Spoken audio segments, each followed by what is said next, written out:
के साथ शुरुआत छठ महापर्व आज संपन्न हो गया। आज पर्व के चौथे और अंतिम दिन उगते हुए सूर्य को अर्घ्य देने की जो परंपरा है, जिसे उषा अर्घ्य के नाम से जाना जाता है। बिल्कुल, और इसी के साथ छठ पर्व का समापन भी हो जाता है और इस दौरान व्रती नदी या फिर घाट पर जाकर पानी में खड़े होकर उगते सूर्य की पूजा करते हैं और इस पूजा के लिए बांस की टोकरी में ठेकुआ, फल, नारियल, गन्ना, धूप, अगरबत्ती, हल्दी और कई अन्य सामग्री वहां पर उसमें रखी जाती है। इसे लेकर व्रती जो हैं वो घाट पर पहुंचते हैं। अर्घ्य के बाद व्रती सूर्य और छठी मैया से सुख, समृद्धि, संतान की सुख और स्वास्थ्य के साथ साथ संतान प्राप्ति के लिए भी प्रार्थना की जाती है।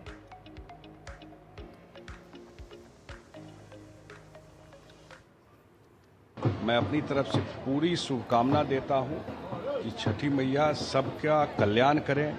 खास करके बिहार का कल्याण तो सबसे जरूरी है, बिहार का कल्याण हो। ये महापर्व है और आज हम लोग उगते हुए सूर्य अर्घ्य देते हैं, तभी हम लोगों ने अर्घ्य दिया है और हमारी पूरी शुभकामना पूरा बिहार वासी और देशवासियों को लेकर के है। सिर्फ बिहारी नहीं, अब देश के अन्य हिस्सों में भी छठ बनता है। पूरी शुभकामना।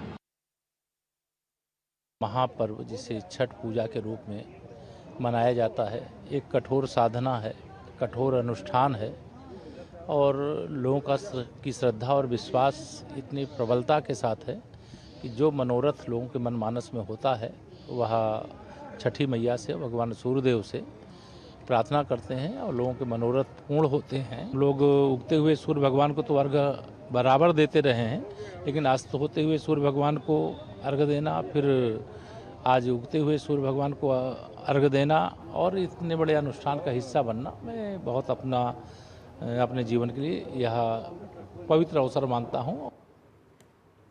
प्रधानमंत्री नरेंद्र मोदी ने छठ पर्व की शुभकामनाएं दी। उन्होंने अपने एक्स पोस्ट में कहा है कि भगवान सूर्यदेव को प्रातःकालीन अर्घ्य के साथ आज महापर्व छठ का शुभ समापन हुआ।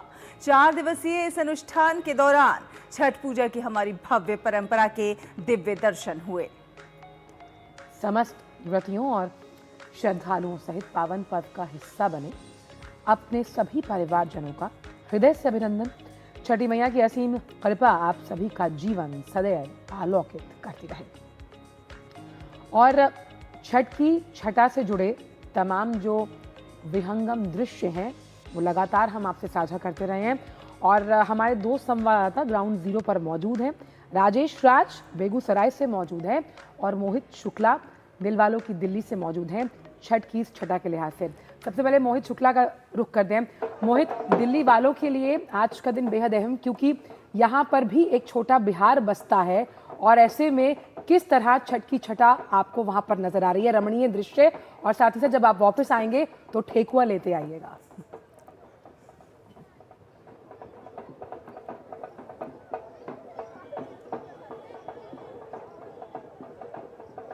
मोहित, आपको मेरी आवाज आ रही है? चलिए मोहित शुक्ला के पास वापस आए। चलिए राजेश राज से आप। आस्था का समागम ऐसा है कि बहुत ज्यादा यहाँ पर ढोल नगाड़ों की थाप है। मुझे आवाज आपकी नहीं मिल पा रही, एक बार अगर आप वो सवाल दोहरा देंगी तो मैं बहुत बेहतर होगा। जी मोहित, क्योंकि पीछे ढोल और नगाड़ों का शोर है, ये छठी मैया की कृपा है जहाँ पर आप मौजूद हैं।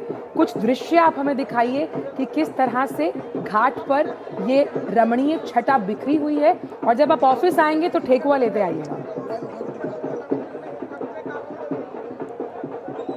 बिल्कुल, मैं आपको सबसे पहले वो नज़ारे दिखा देता हूँ कि घाटों पर कितनी रमणीय छठा फैली हुई है। आप देखिए, सबसे पहले आपको ढोल नगाड़ों की थापें सुनाई पड़ रही होंगी और कैमरा सहयोगी बिक्की है, उनसे मैं कहूँगा कि एक बार वो जूम करके आपको दिखा दें। और मैं सबसे पहले तो आपको जूम करके दिखाना चाहूँगा कि देखिए आप पीछे यहाँ पर छठी महिलाएं हैं, जो छठ व्रती हैं, वो यहाँ पर मौजूद हैं और आप देखिए यहाँ पर आस्था का ऐसा संगम देखने को मिल रहा है जो हर साल हमें देश के दूसरे हिस्सों में तो देखने को मिलता था, लेकिन दिल्ली के अंदर यमुना के किनारे किनारे यमुना के घाटों पर देखने को नहीं मिलता था। यही वजह है कि इस बार जब दिल्ली में यमुना के किनारे छठ हो रही है तो बहुत ही बेहतरीन, आंखों को सुकून देने वाली तस्वीरें हैं। मेरे साथ अभिषेक मिश्रा जी हैं। मिश्रा जी, बहुत स्वागत है आपका। मुझे बताइए कि ये तस्वीरें जो हम इस समय देख रहे हैं, देश दुनिया देख रही है, सात समुद्र पार देखी जा रही है, दिल्ली से क्या संदेश जा रहा है? देखिए, संदेश यही जा रहा है कि समाज जो यहाँ के निवासी हैं दिल्ली के, उनको इस बार सरकार ने इतनी अच्छी व्यवस्था दी है कि वो बढ़ चढ़ के आ रहे हैं। उनको जो साफ सफाई दिख रहा है, जो यहाँ पे उनको मूलभूत सुविधाएं दी गई हैं, उनको अपनी धार्मिक आस्था प्रकट करने का बहुत अच्छा सुअवसर मिला है। आप देख सकते हैं कि कितने लोग एकदम उत्साहित है यहाँ पे, आनंदित है यहाँ पे। और सबसे बड़ी बात यह है कि बिहार हो, दिल्ली हो, अब कोई भेद नहीं रहा। हर समाज को अपना ही पन महसूस हो रहा है और उसको लग रहा है कि हम अपने जो पूजा पाठ धर्म कर्म बहुत आनंद से कर सकते हैं। तो ये बहुत ही मंगल चीज है, बिहार निवासियों के लिए भी, दिल्ली निवासियों के लिए भी, समस्त भारतवासियों के लिए भी। और सूर्यदेव की कृपा हम सब पे बनी रहे, यही प्रार्थना होती है छठ पूजा में। और मेरे हिसाब पूरे भारत के लोगों को सूर्यदेव की कृपा प्राप्त होगी और देश में आनंद और सुखमय शांति का वातावरण होगा। जी देखिए, आप यहाँ पर देखिए कि आप दिल्ली जाइए, देहरादून जाइए, आप कहीं भी जाइए, आपको इसी तरीके के नज़ारे देखने को मिल रहे हैं। और आप देखिए, ये हमारी नज़र का ही कमाल है। हमारी नज़रें जो चीज़ देखना चाहती थी, आज आप समझिए कि काफ़ी प्रयासों के बाद, दिल्ली में कई सालों के इंतजार के बाद वो हमें तस्वीरें देखने को मिल रही हैं। और आप देखिए, आपसे 1-2 घंटे पहले तो आप यहाँ खड़े नहीं हो सकते, आपको जगह ही नहीं मिल रही थी। इतनी यहाँ पर खचाखच दिल्ली के सारे घाट भरे हुए थे। आप पल्ला घाट की बात कीजिए, आप कालिंदी कुंज घाट की बात कीजिए, आप ITO घाट की बात कीजिए, आप वासुदेव घाट की बात कीजिए, आप किसी भी घाट की बात कीजिए, और दोनों घाटों पर, मतलब हर घाट पर बिल्कुल मोहित, घाटों पर जो है आस्था का सैलाब उमड़ा हुआ है। और अगर हम बात करें बिहार की, तो बिहार में तो छठ की अलग ही छटा देखने को मिलती है। राजेश राज हमारे साथ जुड़े हुए हैं बेगूसराय से। राजेश, आज जो है समापन हो रहा है इस महापर्व छठ का, किस तरह की छटा देखने को मिली? देखिए, कहा जाता है कि बिहार में बहार है और छठ की छटा है। और यहाँ पर जो महिलाएं हैं वो पूरी तल्लीनता के साथ 4 दिनों तक इस अनुष्ठान में एक बड़ी भूमिका निभाती हैं। लोक आस्था का ये महान पर्व है और उदयमान सूर्य को अर्घ देने के साथ ही ये अपनी संपन्नता की ओर आगे बढ़ रहा है, अंतिम पड़ाव पर है। और कहा जाता है कि बिहार देश का एकमात्र ऐसा प्रांत है जहां पर कि डूबते हुए सूरज की हम आराधना करते हैं। परंपरा ये रही है कि लोग कहते हैं कि उगते हुए सूरज को सलाम किया जाता है, लेकिन जो बिहार के लोग हैं वो डूबते हुए सूरज को ये भी राजेश एक अलग मैसेज देता है, डूबते सूरज को अर्घ देना भी एक मैसेज देता है कि अगला दिन जो है वो और खास होगा और ज्यादा बेहतर होगा।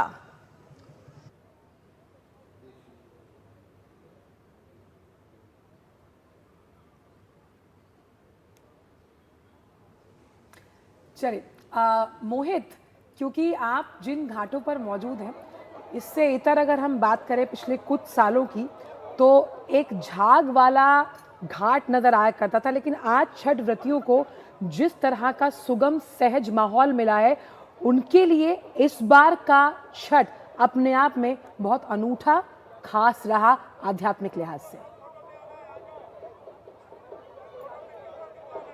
बिल्कुल आप सही कह रही हैं। और मेरी कई लोगों से बात हुई, वो ये कह रहे हैं कि साहब पहले झाग था, झाग ही झाग था, और इस बार हमारा भाग्य है, और भाग्य ये है कि हम यमुना के किनारे छठ मना रहे हैं। पहले आपको पता है कि सिलिकॉन डिफोमर यहाँ पर डाला जाता था, और देखिए सुंदर सुंदर आपको यहाँ प्यारे प्यारे बच्चे भी मिल रहे हैं यहाँ पर, और देखिए कितने भव्य ये तस्वीरें हैं। थोड़ा सा आगे आइए, थोड़ा सा आगे आइए, और छठी मैया का आशीर्वाद हम सब पर बना रहे। मुझे आप एक बात बताइए, कैसा लग रहा है आपको? क्योंकि पिछली सरकारों में हमने देखा, पहले हमने देखा कि यहाँ पर यमुना में झाग होता था, केमिकल होते थे, सिलिकॉन डिफोमर डाल के यहाँ पर झाग खत्म कर दिया जाता था, लेकिन आस्था को कोई खत्म नहीं कर पाया। और आस्था चीज ये कैसी है, जहाँ आस्था है वहीं एक रास्ता है, और ये रास्ता है उम्मीद का, विश्वास का, भरोसे का। और इस भरोसे को कितना जीत पाई है दिल्ली सरकार?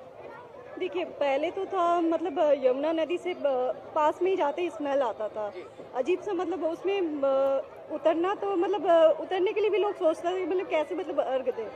इस बार क्या है कि मतलब अगर ऑटो भी बाहर से क्रॉस कर रही तो वो स्मेल चला गया, मतलब स्मेल अभी नहीं आ रहा है, तो वो तो है, बेटर है, पहले से तो बेटर। और ये जो मेरे पीछे और अभी भी स्कीमर और जो ड्रेजर मशीनें चल रही हैं, ये अभी भी सफाई का काम कर रही हैं, कैसा लग रहा है? बहुत ही बढ़िया लग रहा है। गवर्नमेंट अगर अपनी काम करती तो जनता को तो खुश होना चाहिए। तो बिल्कुल सही बात है। और देखिए विक्की, एक बार कैमरे की मदद से आपको मैं दिखाना भी चाहूंगा। और आप देखिए ये भव्यता, ये दिव्यता, ये नव्यता, हर एक तरफ जहां भी आप नजर डालेंगे आपको ऐसे ही नज़ारे देखने को मिलेंगे। एक बात मैं आपको यहाँ पर उसको उठाना चाहूंगा, बताना भी चाहूंगा, दिखाना भी चाहूंगा, समझाना भी चाहूंगा। आप समझिए कि पिछले 2 महीने से लगातार यमुना के अलग अलग घाटों पर स्कीमर और ड्रेजर मशीनें चल रही थी। इसके अलावा दूसरी बड़ी बड़ी पोकलैंड मशीनें और दूसरी मशीनों से साफ सफाई का काम हो रहा था। आप समझिए कि मसलन ये मशीनें कल देर रात तक चली हैं और आज सुबह भी जब मैं यहाँ घाट पर पहुंचा हूं तो अभी भी चल रही है। यानी कि ये संदेश साफ है कि यमुना में आपको गंदगी नहीं मिलने वाली है। राजनीति के चश्मे से अगर आप कुछ देखेंगे तो आपको बहुत कुछ अलग अलग दिखेगा, बहुत तस्वीरें अलग अलग दिखाई पड़ेंगी। बिल्कुल, राजेश भी हमारे साथ जुड़े हुए हैं। राजेश, आप बता रहे थे डूबते सूर्य को अर्घ्य देने का महत्व के बारे में, किस तरह से ये नए उदय का, नए आने वाले कल का जो है स्वागत करने के लिए होता है। साथ साथ आपके पास कुछ महिलाएं भी हैं, अगर वो छठी मैया का गीत गाकर सुनाएं, बताएं कि किस तरह से छठ का क्या कुछ महत्व है उनके जीवन में। बिल्कुल राजेश, क्योंकि शारदा सिन्हा को आज याद करने का भी दिन है। जिस तरह से छठ के गीत, तो चाहेंगे कि वो कोई ऐसा गीत सुनाए। सबसे महत्वपूर्ण बात है आंचल की जो डूबते हुए सूर्य की आराधना का जो मतलब है, वो कहा जाता है कि जिसका अस्त होता है उसका उदय होता है। अमूमन देखा जाता है कि कहा जाता है कि जिसका उदय होगा उसी का अस्त होगा। लेकिन हमारी जो परंपरा है, बिहार की जो संस्कृति है कि हम डूबते हुए सूरज को प्रणाम करते हैं, यानी उगते और डूबते दोनों का खासा महत्व है। देखिए हमारे साथ बहुत सारी महिलाएं हैं, उनसे आपको मैं रूबरू करा रहा था, तकनीकी कारणों से बातचीत नहीं हो पाई थी। आप कहाँ रहती हैं? बेगूसराय जिले में। अच्छा, क्या कहेंगी ये छठ पर्व की जो महिमा है उसके बारे में आप बता रही थी, क्या कहना चाहती हैं? छठ पर्व हम लोग की बहुत ही महापर्व होती है और ये सुख समृद्धि के लिए मनाया जाता है। हम लोग परिवार के लिए मनाते हैं, बच्चों के लिए और खुशी के लिए मनाते हैं, जो कि जीवन में पूजा करना बहुत ही महत्वपूर्ण माना जाता है। आप क्या कहेंगे, आपका क्या नाम है? मेरा नाम किरण गुप्ता है। आप क्या कहेंगे, कुछ आप गुनगुनाएंगी छठ गीत? गुनगुना सकती हैं? छठ का गीत तो नहीं आता। हमारी एंकर हैं आंचल और सहला, वो कह रही हैं कि कुछ गुनगुना करके बताएं। चलिए ठीक है, क्या आप कहना चाहती हैं कि इस त्योहार का मर्म क्या है? महिलाएं जो उपवास करती हैं, निर्जला व्रत करती हैं, आरोग्य के लिए, सुख के लिए, धन धान्य के लिए। जी जी जी, बिल्कुल बिल्कुल। ये पर्व बहुत महान पर्व है, बिहार का महत्वपूर्ण पर्व है। ये 4 दिनों का पर्व होता है, जिसमें कि बहुत ही आस्था के साथ मनाया जाता है, पूरी सफाई के साथ मनाया जाता है, जिसमें कि महिलाएं फर्स्ट डे नहाई खाई होता है, जिसमें कि नहाई खाई भी बहुत ही मायने रखते हैं। सेकेंड डे खरना, जिसमें कि खीर और पूरी बनाया जाता है और पूरी श्रद्धा के साथ मनाया जाता है। और थर्ड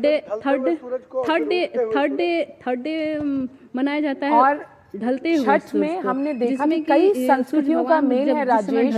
इसमें कई अलग अलग जो संस्कृति से लोग ताल्लुक रखते हैं वो भी छठ करते हैं, और इसीलिए हम छठ में एक भारत श्रेष्ठ भारत की तस्वीर को भी सजीव होते हुए देखते हैं। आप दोनों का ही बहुत बहुत शुक्रिया। जब राजेश आप बिहार से आएंगे आपसे भी ठेकुआ लेंगे, और मोहित तो दिल्ली में ही है, और वो वापस आएंगे तो उनसे भी प्रसाद लिया जाएगा, क्योंकि कहते हैं कि छठ का प्रसाद मांग कर खाया जाता है। बहुत बहुत शुक्रिया आप दोनों का। और वक्त एक छोटे से ब्रेक का है, ब्रेक के उस पार आकर बात करेंगे चक्रवाती तूफान मोंथा से जुड़ी हुई। आप जुड़ रहिए इस खास शो के साथ। अब आया असली स्वाद। अब आया स्वाद। जब स्वाद के पड़े हो लाले तो MDH का चंकी चाट मसाला डालें। MDH का चंकी चाट मसाला। MDH। मेरी पसंद, मेरी पसंद, मेरी पसंद, मेरी पसंद।